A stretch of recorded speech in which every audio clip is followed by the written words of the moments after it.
Today, we are going to be talking about our top 10 favorite MCAT tips. Stay tuned for the last tip because it will save your life. You'll never know everything. It was me. I made that mistake. We are giving away 3 sets of MCAT textbooks. So stay tuned to the end of this video so that you can figure out how you can get one of those sets. Let's jump right into it. All right, and tip number 1, create a study plan and stick with it. A lot of the times we can get in the middle of our studying or near the end and we start not seeing the progress that we want to see or something like that, and we freak out and we're ready to change our date. But we recommend that unless there's something drastic that's keeping you from studying and you just know that you can't study anymore, we recommend you stick with your date. Even me, at the end of my studying, I was like freaking out. I was like, oh no, I'm not ready. I'm not where my goals are. I need to move my day. Everyone I knew was telling me, Jaden, you've put in the work, and I'm telling you, you've put in the work. Just take it. You'll probably surprise yourself, you know? Exactly. Maybe you're just having a bad time at that moment, but you've already put in the work. Just take it. Look at your score afterwards, and maybe you need to take it again, but that is okay. Tip number 2 is find what works best for you. I know when I was taking the test, a lot of the people around me were also taking a test, and they were giving me advice about, like, what works best for them. And sometimes those things were good, but sometimes that didn't work for me. It's definitely going to take some trial and error to figure out exactly what works for you. Because I feel like I may have changed my study style a little bit. That's why you need such a large amount of time when like trying to take this test so that you can make sure that you're doing what you need to do. Into our third point, which is be flexible. Be flexible. Yes. Figure out what is realistic to you. Sometimes I feel like at the beginning, I was like, I'm going to study for 5 hours a day minimum. And I'm going to do this, this, and this. I'm going to read at least a chapter. I also didn't know that I was not picking up as much things as I could when reading. So I was literally reading all of the books front to back. Do not recommend. Like, it's just such a waste of time. But I stayed there and doing that for so long. And I wish I would have been more flexible in recognizing, like, I'm not picking up as much content and materials as I think I am or as I wish I would have been doing. So, yes. For sure. I even had, like, a study plan. This schedule was so meticulously planned out. It had even breaks built into it. And it was, like, 5 days a week. It was just, like, too meticulous to a point where it's, like, I was freaking out because I wasn't even sticking to my study plan.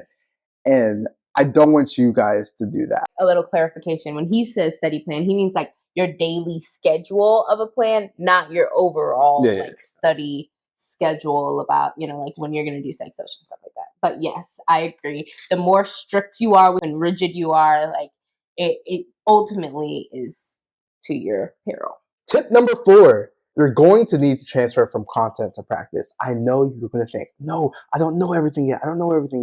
You're never going to know all the content. You're never going to know it. Like, you think, oh, I took these classes, I should know all of these things. Not necessarily. There is so much content. I feel like I may have taken a practice MCAT over 10 times. Yeah. And I knew, even on test day, there was questions I've never seen anything like this before. Exactly. There is no way for you to know all the content. There's just no way. So you're going to have to get okay with just saying, okay, I'm going to need to practice, because how to do well on this test, the more questions you do, the better you do. It's as simple as that. Exactly. It's not about, and we talked about this in a previous video, it's not about how much content you know, how good of a doctor you're going to be. No, it's simply, do you know how to take the MCAT? And the only way to learn how to take the MCAT is by taking the MCAT. Over and over and over again. You're going to succeed. So when it comes to your practice test scores, if you're below 500, that's when you really need to be hitting content hard, because that shows that you just have a content gap there. Once you reach around 500 and you're consistently scoring there, you've got the basis of all the content for all the sections at that point. There, you just need practice. You're going to learn more things as you practice, sure, but that's when you should make that transition, is once you've reached past 500 on your practice test. So our 5th tip is do not be afraid of practice tests. Practice tests, as we previously talked about, it's a 7.5-hour test day, which can be grueling. Grueling. But like, it's important for you to build that stamina. I know that whenever I was first starting to like learn content, I was like, I don't know enough. I don't know enough. But in that beginning phase, you're not taking this practice test so that you can know enough. You're taking it so that you can start building up that stamina and seeing what it feels like and what it's going to take this test. Just you getting used to taking the test is going to improve your score without even knowing any content. As long as you're actually getting better, it's going to be a lot of reading. You're probably going to have like time issues. And the more you practice, the better you're going to get at this. Like we said, the MCAT is not about how good of a doctor you're going to be. It's about how well you can take the MCAT. And even as you're going further in your studying, it'll be a good indicator of where you are content-wise and with how you take the test. For sure. So use them as markers and like, okay, I saw improvement here. Or not even just score improvement, I felt better at the end of this test. Yes, because that's real.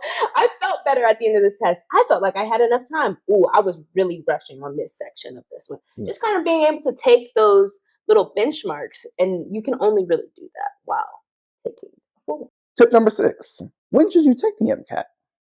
I think we have two different perspectives on this, honestly, because I took mine junior spring, and like at that time I was taking like physics and like biochem 2 at the same time. I liked being able to take those classes at the same time as studying because I didn't have to review those classes. I was getting the review for those things at the same time. I kind of unloaded my schedule. Unloading my schedule, I didn't have that many things to do outside of studying for the MCAT. I was taking a lot of my like humanities, my divisional credits, to where I didn't have a whole bunch of school workload.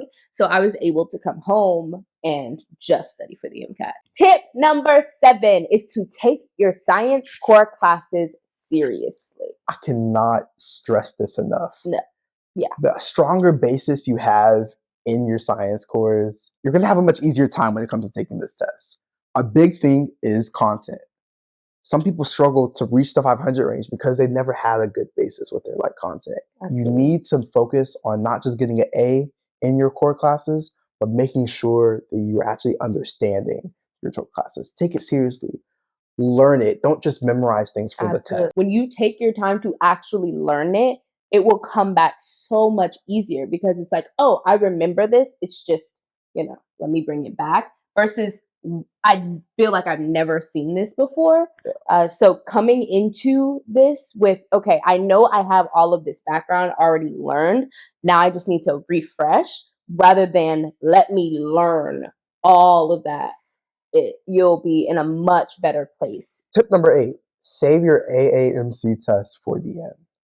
Absolutely. These are the ones that are the most representative of the actual MCAT because that's the company that's putting on the MCAT. For sure. So save that for the end. You can take a couple throughout just so you can get an idea of what the actual test feels like throughout. And you'll notice that for all of the different test companies, they focus on a little bit different things. So some people think that Blueprint is closest to the AAMC, and then Kaplan is very heavy on content. So just depending on, what you need best and what you're looking for is kind of like which test you'll take throughout. But when it comes to the end, those should be AAMC. Number 9. Number 9. I got him. Number 9. Know how to use your books. As I kind of mentioned a little earlier, we do not recommend that you read them all front to back. That there is so much content in there that you don't necessarily need all of that. Some things are high yield, and what high yield means is going to be in every single test. The lower yield stuff, you'll never see, maybe once in 100 tests. Once you get like later in your testing, you may want to go into those books and pick out little bitty details just so that you feel a little more comfortable on test day. But what the book is really good for is when you're like doing your practice test or something and you find something like, oh, I'm kind of struggling with this, I need more information on it. That is what the books are for, not for you to read front and back. And you shouldn't be studying your books. I know a lot of people make that mistake, and it's honestly a waste of time because they're to supplement your studying. You're not going to get better at the MCAT by reading the books. You're going to get better at the MCAT by taking the MCAT. And when Jaden said a lot of people made that mistake, It was me. I made that mistake. Number 10. The most important tip that you will hear today. Last tip will save your life. Please be kind to yourself. That is honestly the tip that I would stress to myself the most when going through this. This is not fun. It's not fun, and it's not easy. You are doing a hard thing. You have chosen. Be proud of yourself.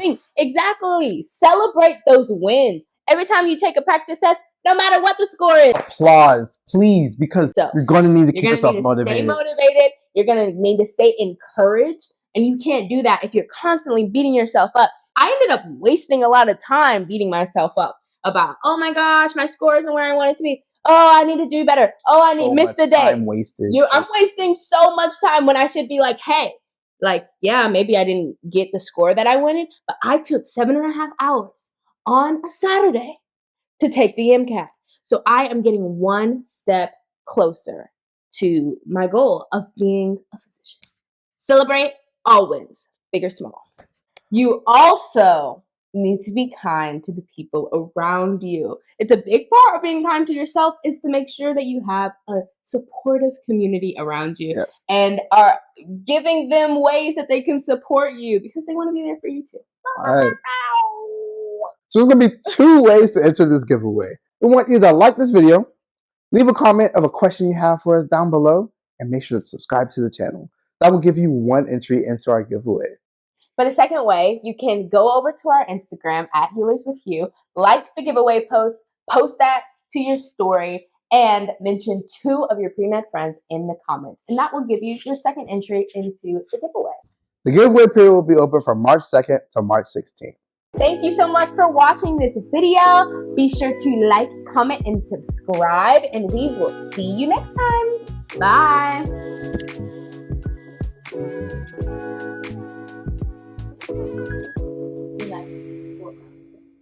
No. We don't care about them. They'll be okay. That goes into being nice to yourself. It's being nice to the people around you.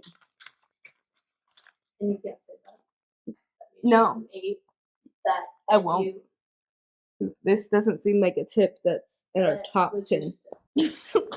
I think this would be our 11th tip. A part of being nice to yourself is having a good support group with you.